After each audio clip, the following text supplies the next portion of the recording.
ఓం గం గణపతయే నమః. ఓం ఐం సరస్వత్యై నమః. ఓం శ్రీ గురుభ్యో నమః. ఓం నమస్తే అస్తు భగవన్ విశ్వేశ్వరాయ మహాదేవాయ త్రయంబకాయ త్రిపురాంతకాయ త్రికాగ్నికాలాయ కాలాగ్నిరుద్రాయ నీలకంఠాయ మృత్యుంజయాయ సర్వేశ్వరాయ సదాశివాయ శ్రీమన్మహాదేవాయ నమః. ఓం నమో భగవతే రుద్రాయ.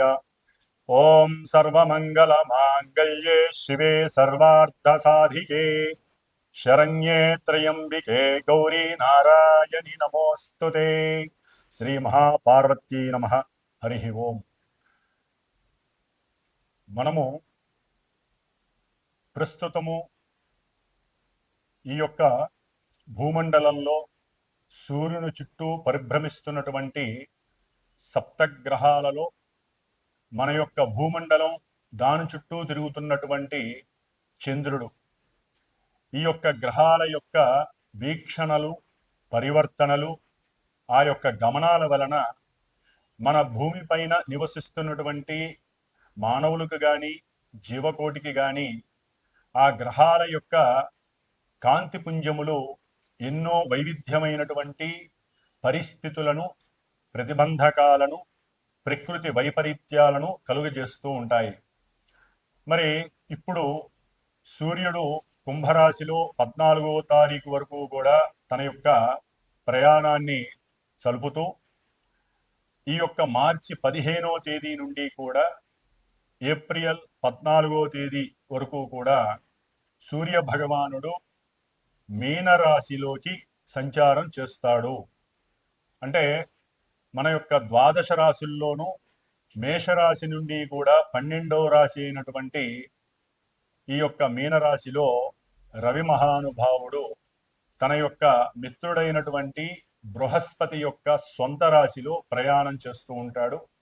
ఇది చాలా సూర్య భగవానుడు అక్కడ ఉండటం అనేటటువంటిది కొంత మోక్షదాయకమైనటువంటి విషయాలలో ఆ శ్రీ మహావిష్ణుమూర్తిని ఎవరైతే ఆరాధిస్తారో ఈ నెల రోజులు కూడా వారికి సూర్య భగవానుడి యొక్క అనుగ్రహం సంపూర్తిగా కలుగుతుంది. అట్లాగే మనకి కొన్ని గ్రహాలు, గురుడు కానివ్వండి మొన్నటి వరకు వక్రగతిలో ఉన్నారు, శుభగ్రహం. అట్లాగే కుజుడు మొన్నటి వరకు వక్రగతిలో సంచరిస్తూ మిథున రాశిలో ఉన్నారు. అట్లాగే శుక్రుడు ఈ మార్చి 2వ తేదీ నుండి కూడా వక్రగతిని మీనరాశిలో సంచారాన్ని సలుపుతూ ప్రారంభం చేశాడు. మరి బుధుడు మనకి 15వ తేదీ నుండి 7వ తేదీ వరకు కూడా మీనరాశిలో తన యొక్క వక్రగతిలో సంచారాన్ని జరుపుతున్నారు. రాహుకేతువులు ఎప్పుడూ కూడా వక్రగతిలోనే సంచారం చేస్తూ ఉంటారు. మరి రవికి చంద్రుడికి ఎక్కడా కూడా వక్రగతి ఉండదు. ఆ తదుపరి శని మహానుభావుడు ఎన్నో నెలల క్రితమే ఆయన తన యొక్క వక్రగతిని వీడి రుజుమార్గంలో తన యొక్క కుంభరాశిలో స్వక్షేత్రంలో తన యొక్క చారణ సలుపుతూ మరి మార్చి 29వ తేదీ అర్ధరాత్రిన మీనరాశిలోకి ఆ శని భగవానుడు చక్కగా ప్రవేశాన్ని జరుపుతున్నాడు పూర్వాభాద్ర నక్షత్రంలో. కాబట్టి ఈ యొక్క మార్చి 30వ తేదీ మన యొక్క మీనరాశిలో ద్వాదశ రాశుల్లో 12వ రాశి అయినటువంటి జలరాశి అయినటువంటి ఆ మీనరాశిలో రవిగ్రహ సంచారము, అట్లాగే చంద్రుడి యొక్క సంచారము రేవతి నక్షత్రంలోను, ఆ తదుపరి బుధుడు వక్రగతిలోను, శుక్రుడు వక్రగతిలో మీనరాశిలో సంచరిస్తూ శని భగవానుడు మరియు రాహు ఈ 2 పాపగ్రహాలు కూడా ఆ జలరాశిలో ఈ 4 గ్రహాలతో మొత్తము 6 గ్రహాలు కూడా షష్టగ్రహాలు ఈ యొక్క మీనరాశిలో తమ యొక్క సంచారాన్ని జరుపుతూ ఉన్నాయి. సరే, ఈ యొక్క షష్టగ్రహ కూటమి గురించి మనము కొన్ని వీడియోల ద్వారా చెప్పుకున్నాం కాబట్టి ఆ యొక్క వీడియోలని చూస్తే కనుక మనకి అర్థమవుతూ ఉంటుంది. వాటి యొక్క ఆ యొక్క 6 గ్రహాల యొక్క మిశ్రమం వలన దేశానికి ఏమీ కలుగుతుంది, అట్లాగే ఏ ఏ రాశుల వారికి ప్రభావం ఎంతవరకు జరుగుతుంది అనేది మనం తెలియజేసుకున్నాం. అయితే వక్రించిన ఈ యొక్క బుధ శుక్రులు శుభగ్రహాలు. మామూలుగా మన యొక్క జ్యోతిష శాస్త్రంలో మనకి కొన్ని శుభగ్రహాలు పాపగ్రహాలు ఉన్నాయి. వాటిల్లో బుధుడు, గురుడు, శుక్రుడు, అట్లాగే పూర్ణ చంద్రుడు కూడా చక్కటి శుభగ్రహాలుగా వర్ణించి ఉన్నారు. అయితే బుధుడు పాపగ్రహాలతో కలిస్తే పాపగ్రహ ఫలితాలను ఇస్తాడు. ఆయన న్యూట్రల్ పొజిషన్, అంటే న్యూట్రల్ గా ఉంటాడు. అటు పాపత్వాన్ని, పుణ్యత్వాన్ని, శుభత్వాన్ని ఏ గ్రహంతో కలిస్తే ఆ గ్రహాల యొక్క స్థితిగతులతో పాటుగా ఈయన ప్రయాణం చేస్తూ తన యొక్క ప్రభావాన్ని చూపిస్తూ ఉంటాడు. కాబట్టి మన యొక్క బుద్ధి కుశలత కూడా ఆ బుధగ్రహం యొక్క కిరణాల ద్వారా ప్రభావితం అవుతూ ఉంటుంది. మరి 15వ తేదీ నుండి, మార్చి 15 నుండి ఆయన మీనరాశిలో వక్రగతిలో ప్రయాణం చేస్తూ 7వ తారీఖు, ఏప్రిల్ 7వ తేదీ వరకు కూడా తన యొక్క వక్రగతిని జరుపుతూ ఉంటాడు. ఆ మధ్య కాలంలో మరి కొంతమంది వ్యాపారస్తులకి, చదువుకునే విద్యార్థులకి, అట్లాగే కుటుంబీకుల్లో ఎవరైతే సహాయ సహకారాలు అందజేస్తారో వారికి మధ్య కొన్ని ఇబ్బందికరమైనటువంటి, వైపరీత్యకరమైనటువంటి సంఘటనలు కొన్ని జరుగుతాయి. అట్లాగే కొన్ని ఇబ్బందులు కూడా కలిగే అవకాశాలు ఉంటాయి. కాబట్టి మన యొక్క బుద్ధిని మనం ప్రకాశవంతంగా చేసుకోవడానికి ఆ యొక్క మార్చి 15వ తేదీ నుండి ఏప్రిల్ 7వ తేదీ వరకు కూడా విష్ణు సహస్రనామ స్తోత్ర పారాయణ రోజుకి ఒకసారి చేసినట్లయితే ఏ నక్షత్రం వారికైనా సరే, ఏ రాశి వారికైనా సరే కాస్త బుద్ధి వికాసం కలిగి బుద్ధి మాంద్యము, అట్లాగే బుద్ధి వలన కలిగేటటువంటి కొన్ని ఇబ్బందికరమైనటువంటి అవాక్కులు, చివాక్కులు, అట్లాగే పోటీతత్వాలు తగ్గి ప్రశాంత చిత్తతతో ఆ బుధగ్రహం మనల్ని కాపాడుతుంది. అట్లాగే వక్రీగతం శుక్రుడు. మరి శుక్రుడు భార్యాభర్తల అన్యోన్యతకు కానివ్వండి, ధన ప్రాప్తి అంటే ధనం గురించి కానివ్వండి, వివాహం కాని వాళ్ళకి, అట్లాగే ఎన్నో రకాలైనటువంటి సౌఖ్యకరమైనటువంటి దాంపత్య సౌఖ్య జీవితానికి కూడా శుక్రుడు చాలా చాలా మంచి శుభ ఫలితాన్ని కలుగజేస్తాడు. మరి ఆ శుక్రగ్రహం కూడా వక్రిస్తోంది. ఆయన వక్రించినప్పుడు కొంచెం ఈ శుభాలలో, అంటే వక్రించినటువంటి శుభగ్రహం అదిగాక ఉచ్చస్థితిలో ఉండి ఆయన ఇప్పటి వరకు శుభాలను ఇస్తున్నప్పటికీ కూడా ఆయన కూడా వక్రించి ఆ మీనరాశిలో కొంత ఇబ్బందికరమైనటువంటి పరిస్థితుల్ని కలుగజేస్తాడు. కాబట్టి ఈ యొక్క వక్రించిన గ్రహాలకి, బుధ శుక్రుడికి సంబంధితమైనటువంటి లక్ష్మీనారాయణ స్వరూపమైనటువంటి ఆ విష్ణు సహస్రనామం, లక్ష్మీ అష్టోత్తరం, ఈ రెండింటిని కూడా ఈ నెల రోజులు ఏప్రిల్ 10వ తేదీ వరకు కూడా ఎవరైనా సరే, ఏ నక్షత్రం వారైనా, ఏ రాశి వారైనా సరే వెంకటేశ్వర స్వామి దర్శనం కానివ్వండి, లేకపోతే విష్ణుమూర్తి అర్చన, రామార్చన, లేకపోతే వారికి సంబంధించినటువంటి స్తోత్ర పారాయణలు ఎవరైతే చదువుకుంటారో వారికి బుద్ధి వికాసత్వం కలుగుతుంది, అఖండమైనటువంటి ధన లక్ష్మీ సంప్రాప్తి కలుగుతుంది, కుటుంబంలో సౌఖ్యకరమైనటువంటి పరిస్థితులు చక్కగా కలుగజేస్తారు ఆ బుధ శుక్రుడు. ఎందుకంటే రవితో కలిసి ఉన్నప్పుడు కొంచెం అస్తంగత్వ దోషం, అంటే వీరు ఆల్రెడీ బలాన్ని కోల్పోయారు వక్రగతిలో ఉండి, రవితో కలిసి ఇంకొంచెం తమ యొక్క బలాలను కోల్పోయి కమ్యూనికేషన్ వైజ్ కూడా కొన్ని ఇబ్బందులు కలిగే అవకాశాలు ఉంటాయి. కాబట్టి ఆ రవికి, ఆ బుధుడికి, ఇరువురికి కూడా విష్ణుమూర్తే ఆరాధ్య దేవుడు ఆ గ్రహాలకి. కాబట్టి అట్లాగే శుక్రుడికి లక్ష్మీమాత అనుగ్రహం కలుగుతుంది. కాబట్టి ఈ లక్ష్మీనారాయణల సేవ చేసుకోవటం, ఆ దేవాలయాలు దర్శనం చేసుకోవటం, వెంకటేశ్వర స్వామి, విష్ణుమూర్తి రామాలయంలో సేవలు చేయటం, లేకపోతే దద్దోజన నైవేద్యాలు పెట్టడం, లేకపోతే గోధుమ రూకతో ప్రసాదాలు చేసి 10 మందికి పంచటం, ఇలాంటివి ఏ రాశి వారు, ఏ నక్షత్రం వారు చేసినా ఈ నెల రోజులు వారికి కలిగేటటువంటి కొన్ని ఇబ్బందికరమైనటువంటి పరిస్థితులను బట్టి వారు తప్పించుకునే మార్గము ఇది ఒక్కటే అని మాత్రం చెప్పుకోవచ్చు. ఎందుకంటే మార్చి 30 నుండి కూడా మరి మళ్ళీ ఏప్రిల్ 14 వరకు కూడా ఈ సప్తగ్రహ కూటమి చాలా చాలా, అంటే రవి, శని, రాహువులతో బుధ శుక్రుడు, ఈ 5 గ్రహ కూటములు కూడా కొంత రాసుల వారికి, కొన్ని రాసుల వారికి ఇబ్బందికరమైనటువంటి పరిస్థితులను కలుగజేస్తాయి. కాబట్టి శని రాహువుల యొక్క మిశ్రమం అంత మంచిది కాదు. కాబట్టి దేశ ప్రకారం కూడా దేశాలలో కూడా ఎన్నో వైవిధ్యకరమైనటువంటి, విపరీతమైనటువంటి సంఘటనలు కలిగే అవకాశాలు ఉంటాయి. ఎన్నో జల ప్రమాదాలు కలిగేటటువంటి పరిస్థితులు, అట్లాగే ముడి చమురు, ఈ యొక్క పెట్రోలియం శాఖకు సంబంధించినటువంటి విషయాలు కానివ్వండి, గనులు, బొగ్గురాళ్ళు, అట్లాగే సిమెంటు వ్యాపారాలకు సంబంధించిన వాళ్ళు, వస్త్ర వ్యాపారాలకు సంబంధించిన వాళ్ళు, అట్లాగే కలప, నార, అట్లాగే ఒత్తులు, పత్తి, ఇటువంటి పంట పొలాలకు సంబంధించినటువంటి వ్యవసాయదారులు కానివ్వండి, కొంతవరకు తగు జాగ్రత్తలు తీసుకుంటూ సరైనటువంటి మందులు మోసపోకుండా ఆ కెమికల్స్కి సంబంధించిన ఔషధాలు వేస్తూ తమ యొక్క భూముల్ని కాపాడుకుంటూ ఉండటం చాలా విశేషప్రదం. కాబట్టి ప్రతి రాశి వారు కూడా ఈ యొక్క ఈ లక్ష్మీనారాయణ యొక్క అనుగ్రహం పొందటానికే ప్రయత్నం చేయండి. మరి ఈ యొక్క మీన సంక్రమణంలో రవి మహానుభావుడు, అట్లాగే కుజుడు, శుక్రుడు, బుధుడు, ఈ 4 గ్రహాలు కూడా కలుగు చేసేటటువంటి పరిస్థితులు ఏ విధంగా ఉంటాయి, మేషరాశి నుంచి మీనరాశి వారి వరకు మరి ఈ రాశి యొక్క ప్రభావాలు ఏ విధంగా మనల్ని అనుగ్రహిస్తాయి అనేటటువంటి విషయాన్ని మనం ఇప్పుడు తెలియజేసుకుందాం. కర్కాటక రాశి. మీనరాశిలో రవి సంచారం జరిగేటప్పుడు ఈ యొక్క మార్చి 15వ తేదీ నుండి ఏప్రిల్ 14వ తేదీ వరకు రవి కుజ బుధ శుక్రుల యొక్క గ్రహ ప్రభావ స్థితిగతులు అట్లాగే మిగతా గ్రహాల యొక్క స్థితిగతుల రీత్యా చూసినట్లయితే కర్కాటక రాశి 12వ స్థానంలో కుజగ్రహ సంచారము ఎన్నో రకాలైనటువంటి ఇబ్బందులని, అట్లాగే 3వ తేదీ తర్వాత కర్కాటక రాశిలో నీచ స్థితిలో కుజుడు తన యొక్క సంచారాన్ని గావించటం వలన